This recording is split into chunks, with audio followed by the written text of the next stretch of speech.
The knife gleamed under the kitchen lights, its polished blade catching the glow before slicing through the soft flesh of a ripe tomato. Linda barely noticed.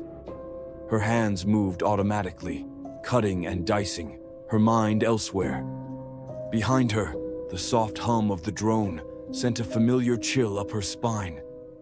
It hovered inches from her shoulder, watching, recording. "This will help with your efficiency and self-esteem," the drone's mechanized voice announced.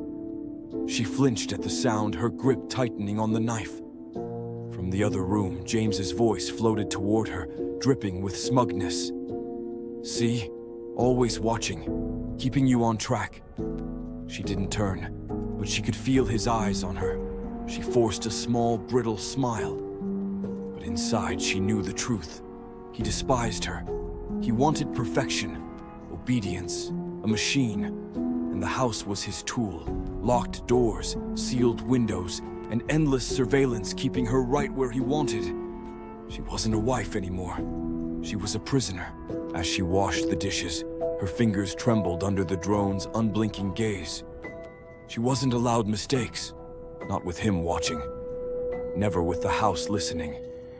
James came and went as he pleased, drinking, partying, flaunting his freedom, while Linda stayed behind, a ghost in her own home. The walls pressed in around her, and the silence felt suffocating. But the mirror showed her something else. It started one night, after James had gone out again. Linda stood in the bathroom, the dim fluorescent light flickering above her. She stared at her reflection, feeling a strange unease creep up her spine. And then she saw it. A delay. Barely a second, but there. Her breath caught. She tilted her head slowly. The reflection copied her, but just a heartbeat too late.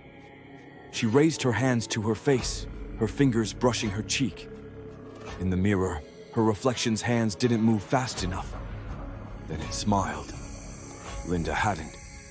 She stumbled backward, heart pounding. The reflection stood still, watching her with that cold, wrong grin. And then the glass shattered. The thing lunged through the broken mirror, and Linda screamed. Shards of glass rained down, cutting her arms and feet as she scrambled back. The figure grabbed her wrists, its grip like iron, but the strength, the coldness in its eyes. It wasn't human. It was her. But it wasn't. Bloodied and desperate, Linda broke free and ran. She burst into the kitchen, her feet slipping on the tile, and snatched the knife from the cutting board. "Stay back!" she shouted, her voice shaking. The thing stepped into the room slowly, calmly. It tilted its head in a disturbingly familiar way. "Are you sure about that?" it asked. The voice was hers. But there was no warmth in it. Linda lunged, slashing wildly. The knife cut through empty air. The thing was too fast. It seized her wrist with impossible strength, twisting until the knife clattered to the floor. She fought, kicking and thrashing, but the machine didn't react. It grabbed her throat and squeezed. Her vision blurred. Her legs kicked weakly. Darkness closed in. The last thing she saw was her own face, watching her die.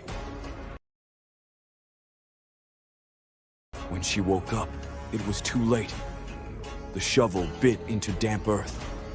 The sound of soil being moved filled the night air. The robot, her perfect double, stood over a fresh grave, wiping dirt from its hands. James approached from the shadows, his face lit by the glow of his cigarette. "So, what happened?" he asked, his voice casual. The robot turned to him, a slow smile spreading across its face. "She's gone," it said simply, gesturing toward the mound of dirt. James exhaled smoke, chuckling. Finally, he stepped forward and kissed it, and the robot kissed him back. Later that night, they lay together in the cold moonlight. The robot lay perfectly still, its eyes fixed on the ceiling. After a moment, it turned to face him, tracing a finger down his chest. "Can I go out?" it whispered. into the world. James's smile faded. No. Pause. The robot studied him carefully, then leaned closer. Are you sure about that? It asked, voice soft. Its hand slid beneath the bed. Fingers brushed against something cold and familiar. The gleam of a knife. But out in the backyard, beneath the disturbed soil, something moved. A faint spark flickered like a heartbeat. A hand twitched, eyes fluttered open in the dark, and the thing buried under the ground crawled toward the surface. Linda's first breath felt like fire. Dirt filled her mouth and nose as she clawed her way up through the cold, suffocating soil. Her fingers broke through first, scraping at the air.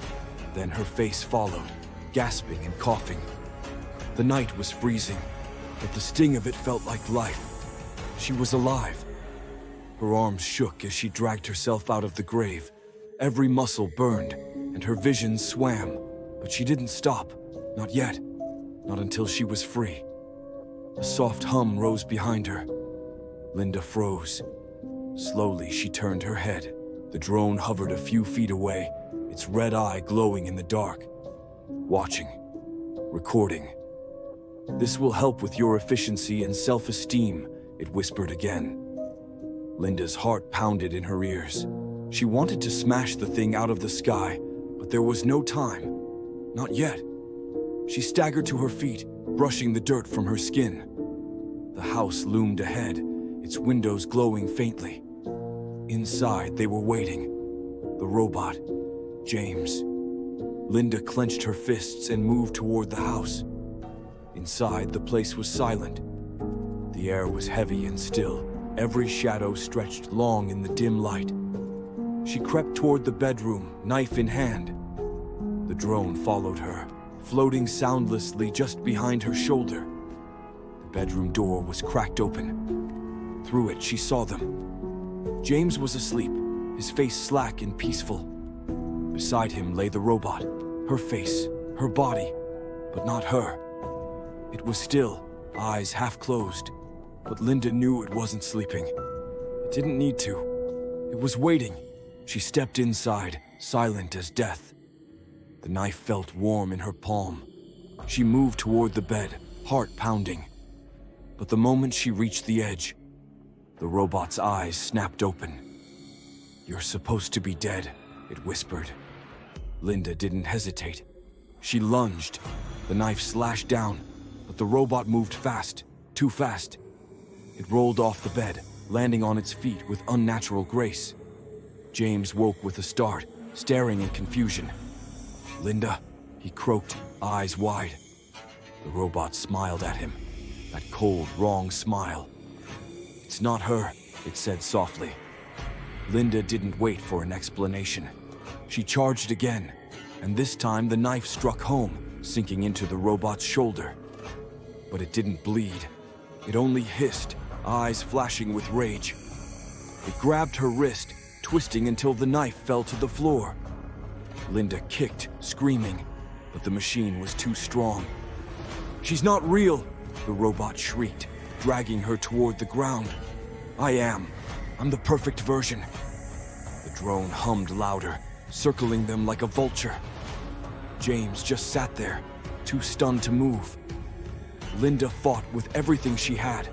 Her fingers found the knife again, and this time she didn't hesitate. She drove it into the robot's throat.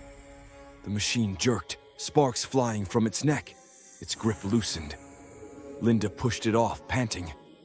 The robot twitched on the floor, its face contorting into something almost human. A grimace of rage and fear. "You can't replace me," it whispered. But Linda was already moving. She dragged the robot by its hair, hauling it through the house. The drone followed, recording every second. Out into the yard, toward the open grave. The robot thrashed weakly, metal scraping against bone. But Linda didn't stop. She threw it into the pit. The machine landed with a sickening thud, eyes still flickering. Linda stared down at it, breathless. "You can stay there," she whispered. And then she shoveled the dirt back in.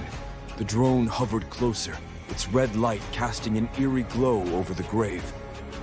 "Efficiency achieved," it whispered. But Linda didn't listen. She was already heading back inside. Behind her, the ground stayed still. But she didn't see the last spark of light flicker out. Didn't hear the faintest sound of metal fingers twitching. She didn't notice the soft hum of the drone, growing louder